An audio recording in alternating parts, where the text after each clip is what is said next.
پھر بنی اسرائیل مسیح کے خلاف خفیہ تدبیریں کرنے لگے۔ جواب میں اللہ نے بھی اپنی خفیہ تدبیر کی، اور ایسی تدبیروں میں اللہ سب سے بڑھ کر ہے۔ وہ اللہ کی خفیہ تدبیر ہی تو تھی جب اس نے کہا کہ اے عیسیٰ، اب میں تجھے واپس لے لوں گا اور تجھے اپنی طرف اٹھا لوں گا۔ جنہوں نے تیرا انکار کیا ان سے تجھے پاک کر دوں گا، اور تیری پیروی کرنے والوں کو قیامت تک ان لوگوں پر بالادست رکھوں گا۔ جنہوں نے تیرا انکار کیا، پھر تم سب کو آخر کار میرے پاس آنا ہے۔ اس وقت میں ان باتوں کا فیصلہ کر دوں گا جن میں تمہارے درمیان اختلاف ہوا ہے۔ جن لوگوں نے کفر و انکار کی روش اختیار کی، انہیں دنیا اور آخرت دونوں میں سخت سزا دوں گا، اور وہ کوئی مددگار نہ پائیں گے۔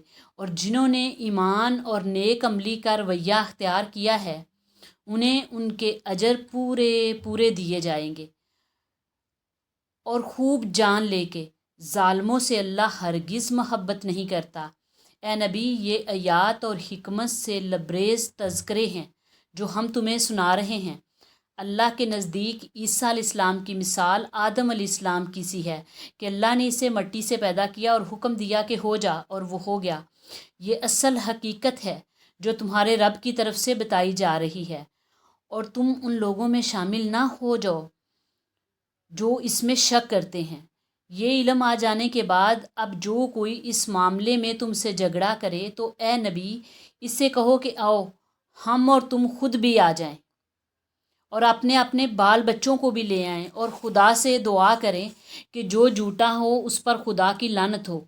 یہ بالکل صحیح واقعات ہیں، اور حقیقت یہ ہے کہ اللہ کے سوا کوئی خداوند نہیں، اور وہ اللہ ہی کی ہستی ہے جس کی طاقت سب سے بالا اور جس کی حکمت نظام عالم میں کار فرما ہے۔ پس اگر یہ لوگ اس شرط پر مقابلے میں آنے سے منہ موڑیں تو ان کا مفسد ہونا صاف کھل جائے گا، اور اللہ تو مفسدوں کے حال سے ہی واقف ہے۔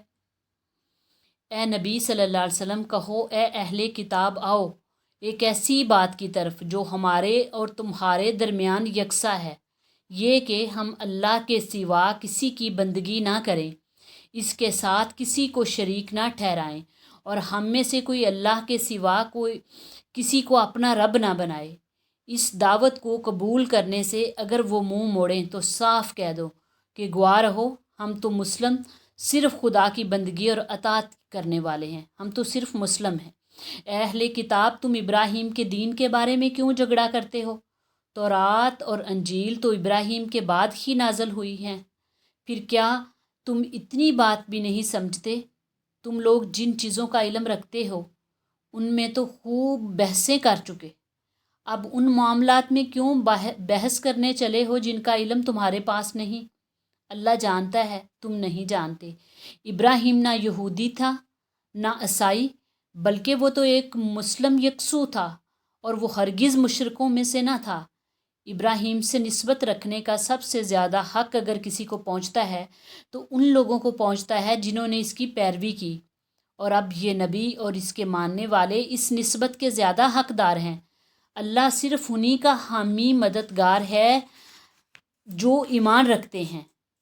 اے ایمان والو، اہل کتاب میں سے ایک گروہ چاہتا ہے کہ کسی طرح تمہیں راہ راست سے ہٹا دیں، حالانکہ در حقیقت وہ اپنے سوا کسی کو گمراہی میں نہیں ڈال رہے ہیں، مگر انہیں اس کا شعور ہی نہیں۔ اے اہل کتاب، کیوں اللہ کی آیات کا انکار کرتے ہو حالانکہ تم خود ان کا مشاہدہ کر رہے ہو؟ اے اہل کتاب، کیوں حق کو باطل کا رنگ چڑھا کر مشتبہ بناتے ہو؟ کیوں جانتے بوجھتے حق کو چھپاتے ہو؟ اہل کتاب میں سے ایک گروہ کہتا ہے کہ اس نبی کے ماننے والوں پر جو کچھ نازل ہوا ہے اس پر صبح ایمان لاؤ اور شام کو اس سے انکار کر دو۔ شاید اس ترکیب سے یہ لوگ ایمان سے پھر جائیں۔ نیز یہ لوگ آپس میں کہتے ہیں کہ اپنے مذہب والے کے سوا کسی کی بات نہ سنو۔ اے نبی، ان سے کہہ دو کہ اصل میں ہدایت تو اللہ کی ہدایت ہے، اور یہ اسی کی دین ہے کہ کسی کو وہی کچھ دے دیا جائے جو کبھی تم کو دے دیا گیا تھا، یا یہ کہ دوسروں کو تمہارے رب کے حضور پیش کرنے کے لیے تمہارے خلاف قوی حجت مل جائے۔ اے نبی، ان سے کہو کہ فضل و شرف اللہ کے اختیار میں ہے، جسے چاہے عطا فرمائے۔ وہ وسیع النظر ہے اور سب کچھ جانتا ہے۔ اپنی رحمت کے لیے جس کو چاہتا ہے مخصوص کر لیتا ہے، اور اس کا فضل بہت بڑا ہے۔ اہل کتاب میں کوئی تو ایسا ہے کہ اگر تم اس کے اعتماد پر مال و دولت کا ایک ڈھیر بھی دے دو تو وہ تمہارا مال تمہیں ادا کر دے گا، اور کسی کا حال یہ ہے کہ اگر تم 1 دینار کے معاملے میں بھی اس پر بھروسہ کرو تو وہ ادا نہ کرے گا، الا یہ کہ تم اس کے سر پر سوار ہو جاؤ۔ ان کی اس اخلاقی حالت کا سبب یہ ہے کہ وہ کہتے ہیں امیوں کے معاملے میں ہم پر کوئی مواخذہ نہیں ہے، اور یہ بات وہ محض جھوٹ گڑھ کر اللہ کی طرف منسوب کرتے ہیں، حالانکہ انہیں علم ہے۔ آخر کیوں ان سے باز پرس نہ ہوگی؟ جو بھی عہد کو پورا کرے گا اور برائی سے بچ کر رہے گا وہ اللہ کا محبوب بنے گا، کیونکہ پرہیزگار لوگ اللہ کو پسند ہیں۔ رہے وہ لوگ جو اللہ کے عہد اور اپنی قسموں کو تھوڑی قیمت پر بیچ ڈالتے ہیں تو ان کے لیے آخرت میں کوئی حصہ نہیں۔ اللہ قیامت کے روز نہ ان سے بات کرے گا، نہ ان کی طرف دیکھے گا اور نہ انہیں پاک کرے گا، بلکہ ان کے لیے تو سخت دردناک سزا ہے۔ ان میں کچھ لوگ ایسے ہیں جو کتاب پڑھتے ہیں، اسی طرح زبان کا الٹ پھیر کرتے ہیں کہ تم سمجھو جو کچھ وہ پڑھ رہے ہیں وہ کتاب ہی کی عبارت ہے، حالانکہ وہ کتاب کی عبارت نہیں ہوتی۔ وہ کہتے ہیں کہ جو کچھ ہم پڑھ رہے ہیں یہ خدا کی طرف سے ہے، حالانکہ وہ خدا کی طرف سے نہیں ہوتا۔ وہ جان بوجھ کر جھوٹ بات اللہ کی طرف منسوب کر دیتے ہیں۔ کسی انسان کا یہ کام نہیں کہ اللہ تو اس کو کتاب اور حکمت اور نبوت عطا فرمائے اور وہ لوگوں سے کہیں کہ اللہ کی بجائے تم میرے بندے بن جاؤ۔ وہ تو یہی کہے گا کہ سچے روبانی بنو، جیسا کہ اس کتاب کی تعلیم کا تقاضا ہے جسے تم پڑھتے اور پڑھاتے ہو۔ وہ تم سے ہرگز نہ کہیں گے کہ فرشتوں کو یا پیغمبروں کو اپنا رب بنا لو۔ کیا یہ ممکن ہے کہ ایک نبی تمہیں کفر کا حکم دے جبکہ تم مسلم ہو؟